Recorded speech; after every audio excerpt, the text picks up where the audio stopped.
Dahil marami naman umanong bumabagsak, nanghihinayang ang Finance Secretary sa pondong inilalaan sa libreng education sa kolehiyo. Ang tugon ng Commission on Higher Education sa pagtutok ni Rafi Tima. Kung si Finance Secretary Benjamin Diokno ang tatanungin, hindi mabisa at aksayado ang kasalukuyang free education program ng pamahalaan para sa mga estudyante sa kolehiyo. Sa isang pahayag, sinabi ng kalihim na mataas ang dropout rate sa mga nasa state universities at colleges na nakikinabang sa libreng tuition, indikasyon ng pag-aaksaya ng pera ng taong bayan.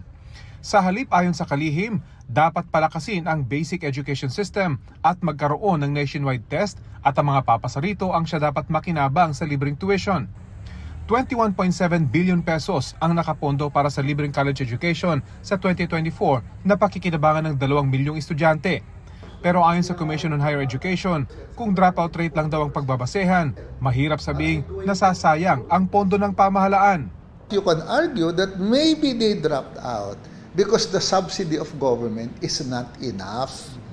Baka yung pang-araw-araw na gastusin nila, kulang pa rin. So dapat ang sagot natin, hindi bawasan yung subsidy, dapat hanapan ng paraan na pataasin yung subsidy. Dagdag ni De Vera, totoo umabot sa 40% ang dropout rate pero dahil daw ito sa COVID pandemic.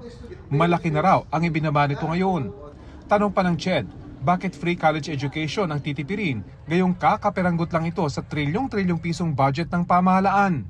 Every peso you invest in improving a Filipino is an investment that will outlast all the infrastructure you're building, the roads, the building, because they will create a more educated workforce. Hindi naman daw tutol ng CHED na i-review ang free college education program para matiyak na ito'y napapakinabangan.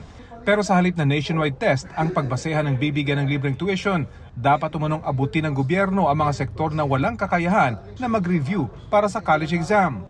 Sinubukan naming hinga ng pahayag sa Secretary Benjamin Diokno tungkol sa kanyang panukala, pero wala pa siyang tugon. Para sa GMA Integrated News, Rafi Tima, nakatutok, 24 oras.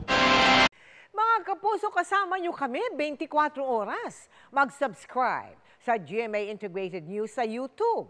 Sa mga kapuso abroad, bisitahin ang GMA Pinoy TV at www.gmanews.tv.